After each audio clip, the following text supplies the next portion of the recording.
Ada satu pertanyaan. Non. Kata guru ngaji, Bapak Kiai Haji Ahmad Khazin, Bapak Ustadz Saleh Nasrullah, Nah. Bapak Ustadz Aang Karna almarhum, Bapak Ustadz Oyan almarhum, itu selalu berkata, Allah menciptakan makhluk. Salah satunya atau salah beberapanya adalah malaikat, jin, manusia. Itu selalu dikatakan seperti itu. Coba menurut kamu sebagai generasi milenial, kenapa ada apa ya? Ada seperti bukan pokoknya ada redaksi, baik itu dari guru-guru ataupun dari YouTube atau dari manapun itu. Apa alasannya manusia lebih mulia daripada malaikat? Padahal manusia dari cahaya, padahal malaikat dari cahaya ya. Iya, malaikat dari cahaya. Sedangkan manusia, kata guru saya, itu diciptakan dari segumpal tanah. Bahkan Oma Irama pernah bilang setites air hina. Kenapa? Kenapa Sedangkan manusia Allah, manusia lebih mulia daripada malaikat.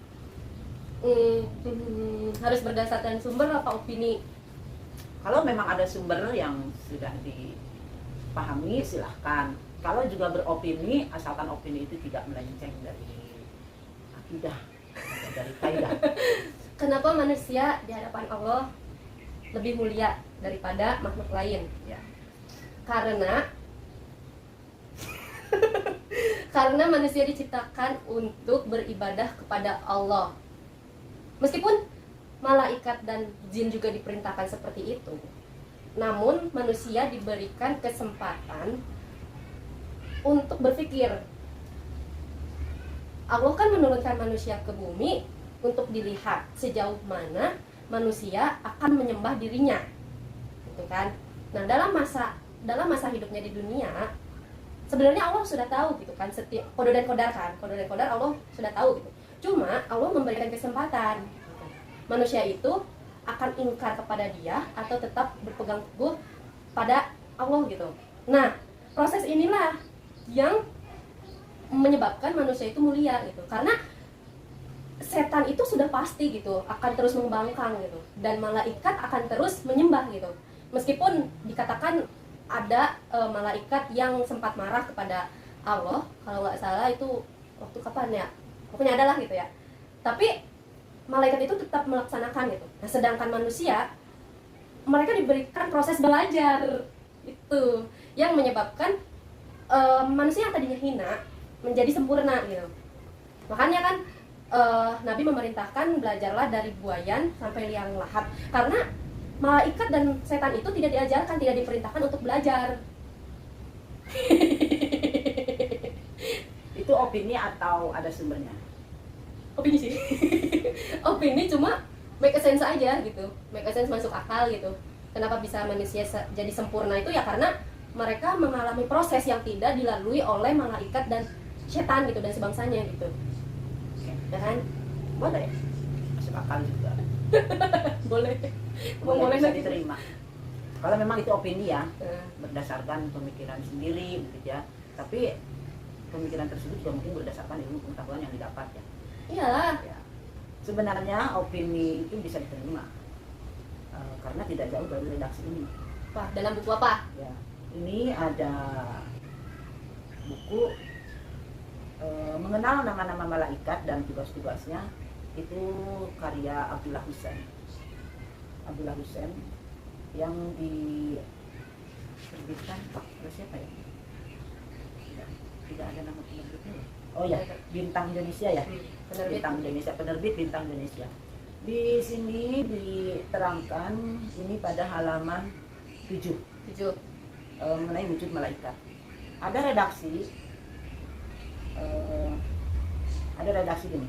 Dalam ajaran Islam, ibadah manusia dan jin lebih disukai oleh Allah dibandingkan ibadahnya para malaikat.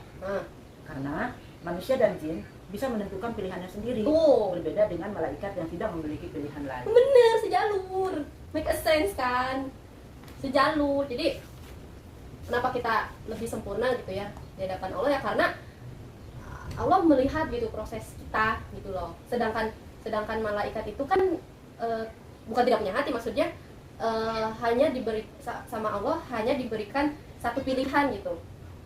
Siapa mau yang jadi malaikat ini sentong gitu. maksudnya itu kan udah jelas gitu, cahaya gitu loh, suci gitu, nggak ada setitik pun noda gitu. Nah sedangkan kita kan manusia itu ada yin and yang gitu. What do you mean? I don't know. Yin and yang itu kayak kita tuh ada sisi jahat, ada sisi baik, ada sisi setan gitu, ada sisi malaikat gitu. Jadi meskipun kita sering berbuat jahat, Allah masih bisa memberikan kesempatan kita untuk berbuat baik gitu.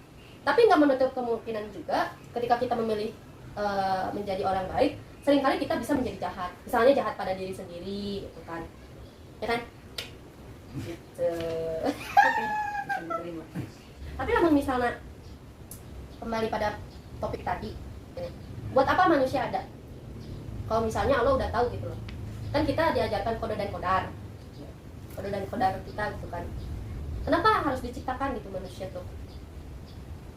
Menurut saya mengutip dari keterangan teman saya, Bapak Ustadz Nur Khalis dan juga Bapak Ustadz Cecep. Halo Pak Ustadz Nur Khalis dan Ustadz Cecep. Kita pernah berbincang dulu, kenapa Allah menciptakan manusia, sedangkan malaikat saja sudah memprediksi, wahai Allah, kenapa Engkau ciptakan manusia yang akan merusak nantinya, gitu kan? Lalu Allah menjawab, sesungguhnya aku lebih tahu daripadamu, gitu ya. Nah, kita kembali ke cobalah ingat-ingat ada sifat Allah yang Asmaul Husna itu. Asmaul Husna 99 berarti. Iya. Itu ada yang memiliki arti bahwa Allah Maha berkehendak. Oke. Kembali kita contoh ya. Diri kamu. Kalau kamu sudah menginginkan sesuatu dalam keluarga, maka kamu akan berjuang untuk melakukan itu tanpa harus ada yang tahu. Nah, coba kita kembali kepada Allah. Allah itu kan bisa kita kenal dengan hati kita, atau mungkin juga yang tidak bisa kita kenal Allah itu seperti apa. Kita tidak bisa menjangkaunya, begitu kan? Nah, itulah jelmaan dari Allah Maha berkehendak. Maha aing weh. Allah begitu. Kata Allah begitu. Ya kan? Bisa terima enggak? Jadi ada keterangan, bukan keterangan ya, pokoknya saya mendengarkan dari orang-orang yang bisa dipercaya. Salah duanya yang tadi, Pak Nur Khalis dan Pak Ustadz Cecep, bahwa Allah itu Maha berkehendak. Apapun yang dikehendakinya, tidak ada yang bisa menolaknya. No. Termasuk ketika Allah menciptakan Adam, itu kan malaikat sempat protes, ya kan? Nah, malaikat saja yang diciptakan oleh Allah dari cahaya dan menurut kita lebih dekat kepada Allah, itu tidak bisa memprediksi apa sih kehendak Allah, gitu kan? Apalagi kita dong. Nah, makanya kenapa ada pertanyaan, kenapa manusia harus diciptakan sementara kan Allah tahu bahwa kita ini akan kemana, akan ke surga, akan neraka, kenapa harus diciptakan? Nah, itu dia. Kembali ke pembagian kita bahwa Allah itu Maha berkehendak. Kita tidak pernah tahu. Itulah salah satu kehebatan Allah. Ada rahasia yang tidak pernah bisa kita ketahui. Berbeda dengan makhluknya, ya kan?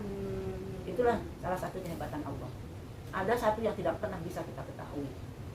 Oh, kita tahu Allah itu Maha Pengasih, Maha Penyayang. Allah sudah memberi ini, sudah memberi itu, semua ujian dijawab oleh Allah dengan. Tapi kita tidak pernah tahu apa kehendak Allah, gitu kan? Rahasia kan? Kita mau mati di mana? Kita nggak pernah tahu. Padahal kan yang menjalani kehidupan kita, kok kita nggak tahu sih kita mau mati di mana? Seharusnya kita tahu dong. Nah, itulah kehebatan Allah. Ada rahasia yang tidak bisa kita ketahui secara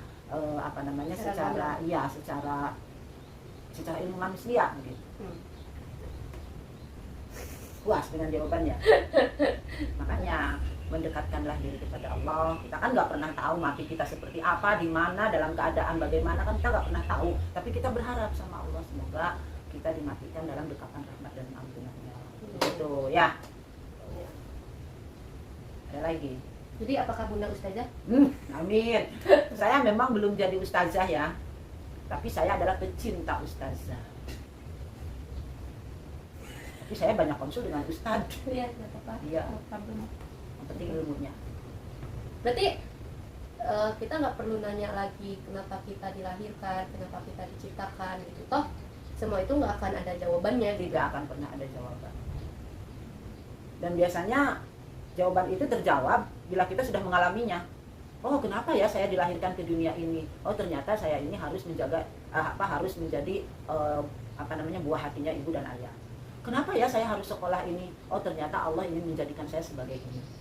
Kenapa saya digagalkan dengan ujian ini? Oh, ternyata Allah menginginkan bahwa kita berhasil di bidang yang itu. Begitu. Itu manusia. Berbeda dengan Allah, ya kan? Apapun maksud dan tujuan Allah, nggak pernah ada yang tahu. Itulah kehebatan Allah, tidak pernah diketahui, ya kan? Dan tidak ada Tuhan selain Allah Subhanahu Wa Taala. Gitu. Tidak ada Tuhan, tidak ada yang patut disembah. Mau kemana kita pulang? Kepada Allah Subhanahu Wa Taala. Bagaimana bentuk Allah, kita tidak akan pernah bisa melihatnya. Tapi yakinlah bahwa Allah lah yang memberi kita bentuk. Allah lah yang melihat kita. Allah lah yang nanti akan mengumpulkan kita. Katanya di padang mahsyar. Katanya berarti percaya nggak? Ya, itu kan bukan teori milik saya. Saya belum punya teori. Oh iya. Teori-teori itu milik aulia, begitu kan? Milik para alim ulama yang didapatkan berdasarkan pengetahuan mereka selama mereka mengkaji Al-Qur'an. Begitu. Ya saya percaya aja.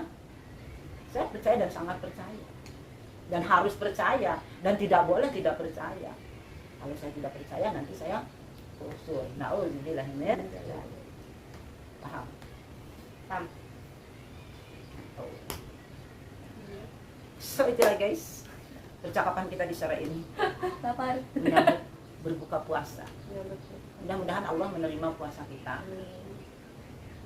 dan Allah menerima taubat kita dan Allah menerima keinginan kita dan Allah mengabulkan keinginan kita. Kenapa tertawa? Ya karena kita sudah banyak keinginan sama Allah, tapi selalu merasa kurang, selalu merasa aduh ya Allah keinginanku belum tercapai, cita-citaku belum tercapai, selalu saja begitu. Padahal kan Allah sudah beri segalanya. Saya sudah dinikahkan dengan lelaki yang saya inginkan, saya sudah dikasih anak sesuai dengan yang saya inginkan, saya sudah menyekolahkan mereka sesuai dengan yang saya inginkan. Tak dulu. Semua perkataannya selalu diakhiri dengan yang selalu saya inginkan. Apakah tidak terpikir bahwa itu semua adalah kehendak Allah? Nah itulah dia kehebatan Allah. Kita nggak pernah tahu rahasia Allah, ya kan? Yang kita tahu hanya keinginan kita, dan kita selalu nggak mau tahu keinginan Allah itu apa ya. Padahal Allah tuh maunya apa coba? Ya kita juga tidak tahu. Nih, ada loh. Mana? Inna sholati wa nusuki wa mahyaya wal mamati lillahi rabbil alamin. Allah tuh cuma pengen kita beribadah, udah gitu aja. Allah mah nggak perlu kita kerja gitu siang malam gitu. Tapi itu semua juga kan bagian dari ibadahnya. Ya iya, kita bekerja itu juga ibadah. Kita ngomelin orang lain juga ibadah. Ya kan? Tapi mendoakan orang mati mah pemanis ya. Loh, kenapa? Kita doakan kan Supaya orang mati. Oh ya bukan mendoakan. Kan mendoakan orang mati. Itu bukan ibadah, itu nggak boleh itu. Itu laknat, itu nggak boleh itu. Pamali. Udah, goreng dulu itu. Ya udah, makasih.